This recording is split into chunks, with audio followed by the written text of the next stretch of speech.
How did you find out that it went viral? I actually didn't even have TikTok. I keep getting these videos sent to me by my buddies. And so I finally gave in and got TikTok back. And that's when I kind of realized it was a oh crap moment. I'm actually curious about your songwriting process, kind of like what that looks like. It's really awesome when I get in the studio and I get to, bring in a whole nother group of folks like, session players and make a really cool track for the really cool song. It looked like you were running in slow motion, but your lip sync was still like on track. They were like, all right, you're gonna run from this end of the woods to this end of the woods 40 times and lip sync the song while doing it. And I was like, that's gonna suck. Welcome back to Off the Clock Talk. We're here with country artist Cole Phillips, and we're just going to jump into some questions and a little bit about him. You're from Bridge Creek, Oklahoma, correct? Yeah. Oh, yeah. Here right now. Oh, nice. Awesome. Well, we are so happy to have you on the podcast. Thanks, Cole, for tuning in. And Thanks for having me. we're going to jump into some questions here. So you went viral basically with one of your songs called Drinking Alone, correct? Yeah. Oh, yeah. It was a big surprise. It kind of came out of nowhere after 2 years. Yeah. Well, it's awesome. We both heard the song and we love it. And I just wanted to ask if you could talk like a little bit about the story behind that song and what it's about, what it means to you. Yeah. So the Drinking Alone was the first song I ever wrote. I was sitting in our cabin at Lake Eufaula, and I stole a bottle of whiskey from my dad and sat there and wrote about exactly what I was doing. I was listening to some old Red Dirt tunes, and I was like, I bet I could write a song. And I did, and woke up the next morning, went to show my dad, and he was like, man, you might have to record this. And I was like, all right, I'll give it a shot. And I'm very, very thankful for writing that song because it's got me to where I am right now. That's awesome. Yeah. No, I love that you just were like, I could just write a song about what I'm doing. Yeah, pretty much. That's awesome. I personally write some songs of my own that I'm working on still currently, and I like to just write what I'm doing too. And I have one where I write about what I don't know what I'm doing. So Yeah, that's awesome. it's awesome to just write creatively. I had a question on that one. How did you find out that it went viral? Like what went through your head whenever you were discovering that you were going viral? Yeah, so I actually didn't even have TikTok. I released the song and posted a video and then just deleted TikTok because I spent way too much time watching videos and not doing other stuff. And so fast forward 2 years into the future, and I was like, I keep getting these videos sent to me by my buddies of this song, I guess. And I'm like, I can't watch this. I don't have TikTok. And so I finally gave in and got TikTok back. And that's when I kind of realized it was like, oh crap moment. Like, this is crazy, you know? Was it the point that changed everything? A little bit, but not really. It changed what I wanted to do with my life for sure. But I don't think it changed who I am very much. Oh, that's That's good. good. Yeah. Yeah. Staying true to yourself Yes. is always important. For sure. And I feel like just believing in God and being a Christian, there's no other way to go about life. Yes, we are too. Yeah, we support all the way. Awesome. I love that. That's awesome. So since you're kind of discovering that this is what you want to do with your life and you've been doing this now for a while, can you tell us a little bit about your background in music and kind of like how you got started? Yeah. So growing up, my dad was a welder in the oil field, and so he wasn't home very much, but whenever he was, I'd be out in the shop with him, just practicing welding or whatever. And I was like 3 years old, and he'd have on these CDs, and it was Stoney LaRue live at Billy Bob's, Jason Boland live at Billy Bob's, and Cross Canadian Ragweed and Turnpike Troubadours, and and then he had stuff like Merle Haggard, Waylon Jennings, Don Williams, and I kind of grew up on all that stuff, and then I picked up a guitar seriously for the first time when I was probably about 15, 14, 15, and started watching YouTube videos and learning all my favorite songs, and ended up, fast forward to drinking alone, and I was like, I bet I could write a song. So that's where That's that's awesome. where it got me. And if I'm not mistaken, you're 20 now, right? Yeah, yes, ma'am. Wow. Um, been a short 4 years for sure. Yeah. Well, you're doing awesome only like at only 20 years old. That's amazing. I'm really happy for you. Thank you so much. And do you have any questions you want to toss out? I come from a filmmaking background. So I was watching a lot of your music videos and I saw one called West Texas. That one looked like a lot of fun because you were like singing in front of a stage. It looked like you were at like a fair or something like that. So I just kind of wanted to ask you like what's been your favorite music video that you filmed? Definitely West Texas. For Yeah. sure. I mean, like that's a great point. It was just having fun, It was super organic. The rest of them are kind of like put together, like you're gonna do this, you're gonna do this, which is awesome. Like I love doing that creative side of things, but also the West Texas was just like we were at the Houston Rodeo, and it was like the first big show that we'd played. It was the second show we'd ever played as a band, and so it was just having a lot of fun, and it was such a blast to make that video for sure. That one did look like a lot of fun. Another one that I saw that looked very technical was Midnight Train. I watched that because like it looked like you were running in slow motion, but your lip sync was still like on track, but Yeah, also so it's exhausting. that song, so at that point, I'd been out of sports. I played football and baseball growing up, and I'd been out of sports for 2 years, and I was like, I'm not doing cardio. So they were like, all right, you're gonna run from this end of the woods to this end of the woods 40 times and lip sync the song while doing it. And I was like, that's gonna suck. But anyways, the song was sped up like twice the speed it usually is, and so I'd be like sprinting and then singing along super fast. It's like I'm on a midnight train headed straight to the moon, and it was just real awkward, but it was fun when it was over. Yeah, I think that one paid off though. It looked so good. Like every music video that I watched, I was like, "Oh wow, that's my favorite." And then I watched another one. I was like, "Oh wow, that's my favorite." I think Thank one of you. my favorite ones is River Red because I like the really dramatic look, and that one was very dark and moody, and I love that one. Yeah. But all of them are filmed so well, and I just wanted to applaud you on that. It was really good stuff there. But I think Thank you so much. West Texas kind of captured West Texas. We live in West Yes. Texas. Yeah. So Right. I was like, hey, I have to watch this one. But yeah, any other thoughts on that? Yeah, I know. I love doing music videos, and I think Midnight Train is my favorite. But I think that's cool to hear the behind the scenes process because a lot of people don't know kind of like what goes into a music video. So it's cool to Yeah. hear the in betweens. And like, I know you're really interested in the behind the scenes with videos. So Yeah. I'm sure. It's kind of ruined to me every time I watch a music video. I'm like, how did they film that? Right. Yeah. Yeah, I get that. I mean, every time I listen to a song, I'm like I'll hear something that's kind of odd that I'm like, it's weird, but I love that. How do I get that sound? Yeah. Yeah, exactly. I'm glad Yeah. you said that because I'm actually curious about your songwriting process, kind of like what that looks like. So if you don't mind kind of just going into that a little bit, your songwriting process. Yeah, so it really, really depends. Like if I'm writing with somebody I know really well, we'll sit there and, talk for 2 hours and joke about stuff until something kind of hits us.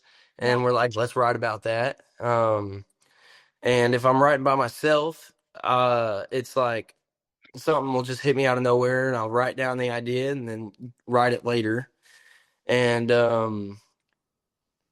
my favorite is probably writing with a group of people because I get a lot of different ideas on and a lot of different perspectives on lyrics, Yeah. and we can really mix up cool words to sound kind of heady, I guess, like a little smart. Um, but yeah, it's really really fun. That the songwriting is definitely my favorite part of music altogether. I relate. I love songwriting. I love piecing things and like finding words that work with another word. And I write by myself, so I haven't written with other groups of people, which I'd love to. That sounds like it would be a lot of fun having all those different ideas come together. So, Yeah, it's crazy, especially with like a group of like also very creative minds, and everybody has their own ideas. It's just really, really awesome to see a whole piece of work come together. And then it's really awesome when I get in the studio and I get to, bring in a whole nother group of folks, like, session players, and to the producer, and make a really cool track for the really cool song. It's awesome to me. oh, that is awesome. Oh. How is the journey from like whenever you first started? How is that compared to now? How different is that? It's not too different. I mean, I kind of have the same mindset on the songs. I guess the biggest difference is the business side of things. Because it kind of takes up a lot of my mental space, and I like to be creative, not, super businessy, I guess. But that's really the only difference is the business side of things, and there's no complaints really. Yeah, no, I've experienced like whenever you turn something that you love doing starts out as a hobby, but eventually whenever you turn it into a business, it becomes everything you're doing inside and out. So my second question to that was going to be, as your career progresses, do you feel more and more pressure to like pump out more music, or is it still coming to you as creatively as day one? It's different. So I definitely feel the pressure sometimes, especially because, no matter what, I'm gonna compare myself to other artists. And I respect every other artist and everything that they do. Um, but I compare myself and I'm like, this artist has a really cool style. What if I did something like this? And then I'll have times where like I'm writing a song for me, and those are the best songs, and that's the day one creative headspace that I really love to be in. And it's just very authentic, and it's me, and it's hard to get there since I've started. Yeah. Yeah, no, I understand that. I've been there many times. I like to have Right. day one, like being a rookie, kind of just figuring it out. There's that magic to it. But yeah. Any other questions? Yeah, no, it leads me to a question when you were talking about writing songs that are just very you, which I know writing a song that's just very authentic and genuine. People love, like people love to hear about you and your story. So I wanted to ask, which song, like out of all your songs, whether it's Drinking Alone, the one you went viral with, or any of your other songs, do you feel you resonate with the most? This song I have called "Hurt." It's my favorite song I've ever written. It's kind of Waylon-y, like Waylon. It has a Waylon Jennings vibe almost, but the lyrics are very corny, and but it fits the song, and I love it. It's just true to me, I guess. And one of my favorite songs of all time is "Simple Song" by Chris Stapleton, when he mentions his high cholesterol. And it's just such a goofy line. I'm like, okay, Chris, but it makes me smile, and it puts this little weird feeling inside, and I love doing that for other people as well. And so I think "Hurt" is my favorite song for sure. It's a good one. I do like her. So Thank you. that's good to hear. Yeah. And corny, we love corny lyrics around here, don't we? Yes, love it. She That's awesome. Those are my favorite all ones. corny lyrics. Yeah. So Yeah. Yeah. Well, cool. I'm reaching honestly the end of my questions. So if you want to throw out any more that you have about any video content or yeah, from a story perspective, River Red, where did that come from? Oh, so I actually introduce this song exactly like this live every time I play it. And it's one of my favorite songs to play live because it just gets a crazy reaction. But I sat down with a group of my friends that I've made through music, like my producer, my buddy and my buddy Jared Hicks. And I sat down and I was like, okay, I need a happy song because all I write is sad stuff about, whatever a teenager's going through. Um, and so we sat down and started with an E minor chord, and I was like, this is not going to be happy. Yeah. But it had this really cool groove and feel to it. And I've been listening to Coulter Wall a lot at the time. And I was like, okay, so we can make this still fun. It doesn't have to be, sad. It can be fun in that minor key. But it just kind of wrote itself, honestly. It really did. Yeah. You mentioned performing that live. Is it whenever you introduce it, or is it like while you're playing the song, like towards the end when you get that reaction? While we're playing it, for sure. Me and the rest of the band will kind of hit a stop whenever I say drug her down to the water and dropped her off the bridge. Yeah. Uh, and I can just see people's faces like, what? That's what my So, favorite. When I watched the music video. Just yeah, video, like whenever it showed the little like lake, I was like, oh wow, that was interesting. Took a very dark turn. it's pretty dark for sure. But Um, I like the dark, moody, dramatic vibes. But that does lead me into what it's like to perform live. How's that been for you? so we haven't been playing live. I haven't been playing live long at all. I started my first run in December with Tyler Halverson, and it was a battle at first for sure because just not walking on stage with confidence and like just being completely nervous and shy and standing still and having no personality. So it's been a battle to find my stage presence, but I kind of came to this conclusion that I'm either going to promote my music and have fun and make people love it, or I'm going to go up there and embarrass myself. So which one would I rather do? Um, but since I've, kind of figured that out, it has been my favorite thing ever. I absolutely love it. And I love seeing people's reactions to my songs. And when I sing Drinking Alone, I love hearing people sing it back. It just sends chills through me. I love playing live. What does For it feel sure. like whenever you're done? Like after you walk off stage, you probably still hear people like screaming, right? Like, do you want to come back out, perform more songs, or are you like, no, I'm done, I'm tired, can't do it anymore? No, it's a different kind of high. Like Yeah. it's it's crazy. And I'll be so tired with a headache because I've just been singing for an hour and a half and listening to the kick drum, but I can't go to sleep because I'm so amped up from, how the night's been and everything. So it's a really, really awesome feeling walking off stage. And for sure, you want to walk up there and sing more instantly. Instantly. It's crazy. Yeah, It's very crazy. I have horrible stage fright, so I just wanted to hear what that is like from somebody that does it. Probably it's going to start being on a regular basis because you have a tour coming up, I believe, right? Yeah, yes, sir. The Steel Toes and Texacos tour. Oh, fun. It's uh, fun. thank you so much. I appreciate that. Um, yeah, it's very exciting. All of it together is very exciting with new music coming out and shows to play, and we finally got merch to see people wearing the shirts, and I'm super excited for all of the live stuff for sure. Well, just for anybody watching, is there a like where you could go to find that? I might go check it out myself after this. We're not selling the merch online yet. It's Oh, just at shows for now. oh, Um, okay. so we're working on it, but we just got it, so we're selling it at shows pretty exclusively right now.